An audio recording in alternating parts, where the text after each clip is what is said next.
Tu te répètes une phrase le matin devant le miroir pour te donner du courage avant une journée difficile. Tu la marmonnes sans y penser, presque par habitude. Tu crois avoir inventé ce réflexe tout seul, comme une astuce personnelle.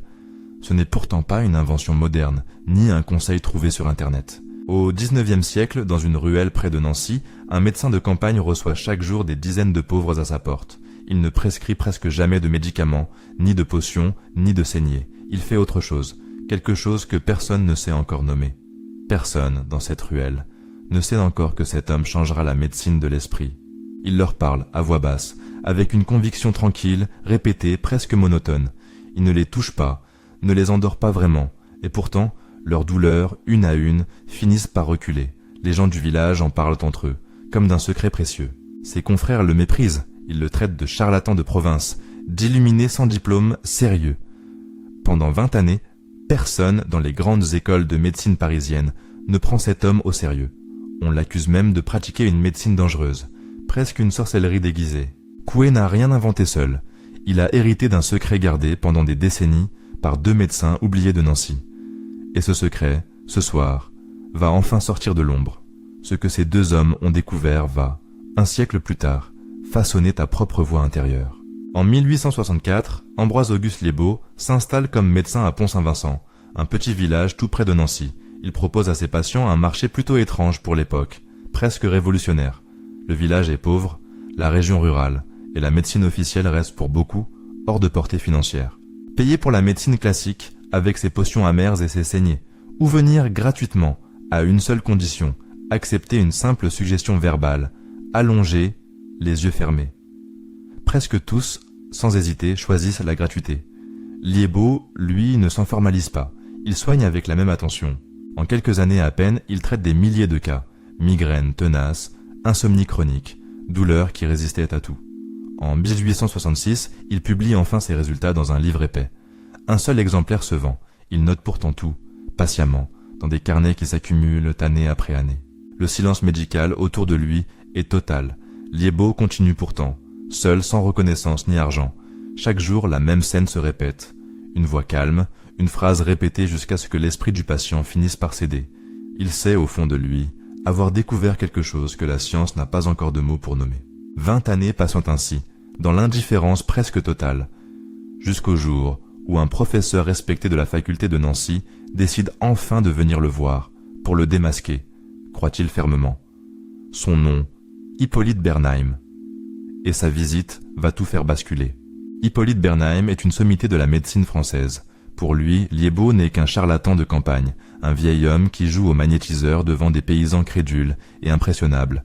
Il a lu avec ironie les carnets de ce médecin qu'il juge insignifiant. En 1882, l'un de ses patients souffre d'une sciatique invalidante depuis 6 longues années. Aucun traitement classique n'a jamais fonctionné. Par pur dépit, Bernheim l'envoie chez Liébaud pour prouver une bonne fois pour toutes qu'il se trompe. C'est presque un défi qu'il lance, davantage qu'une réelle recommandation. Quelques semaines plus tard, ce patient marche sans la moindre douleur. Bernheim se déplace lui-même, observe attentivement, doute encore un moment, puis change complètement de camp, sans retour en arrière possible. Ce qu'il découvre alors bouleverse des années de certitude médicale. Ensemble, les 2 hommes fondent ce qu'on appellera bientôt l'école de Nancy. Leur idée dérange profondément. La suggestibilité n'est pas une maladie rare. C'est un trait normal, universel, de tout esprit humain, malade ou parfaitement sain.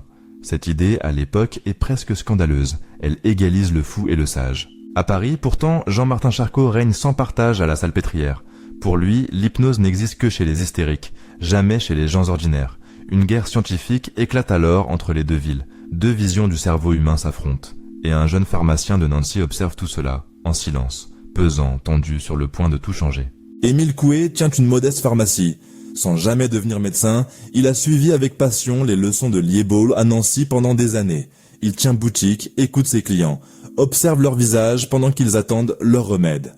Un détail que les savants négligent complètement finit par le frapper. Quand il vante un remède avec une conviction sincère et chaleureuse, l'effet observé est meilleur. Quand il hésite, ne serait-ce qu'un instant, l'effet faiblit nettement. Ce n'est donc pas la substance seule qui agit, c'est la croyance qui l'accompagne.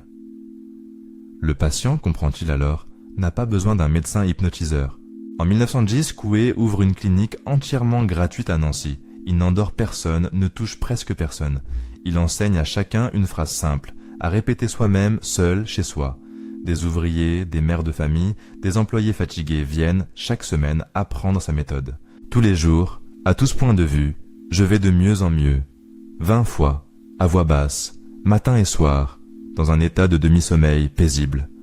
Sans thérapeute, sans témoin, sans dépendre de personne d'autre.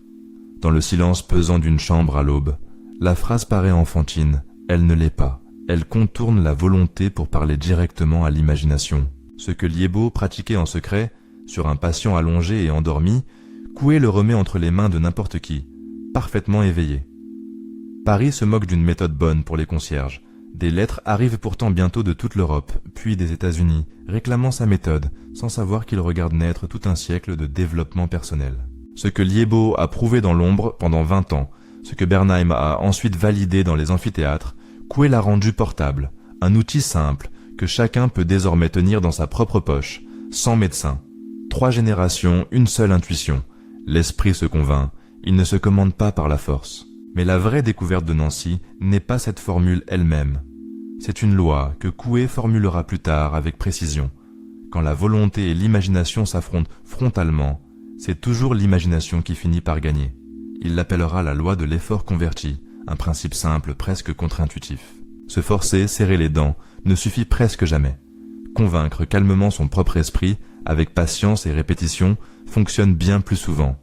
C'est exactement ça, le véritable héritage silencieux de 2 médecins de Nancy, aujourd'hui presque oubliés. Cette histoire en ouvre une autre, plus large encore. La prochaine fois, on entrera dans cette loi de l'effort converti, celle qui explique pourquoi vouloir trop fort te fait presque toujours échouer. On verra comment l'appliquer, concrètement, dès demain matin. Partie 2 bientôt, sur cette chaîne. Sur. Et toi, quelle phrase te répètes-tu chaque jour, sans savoir qu'elle vient d'un cabinet oublié de Nancy ?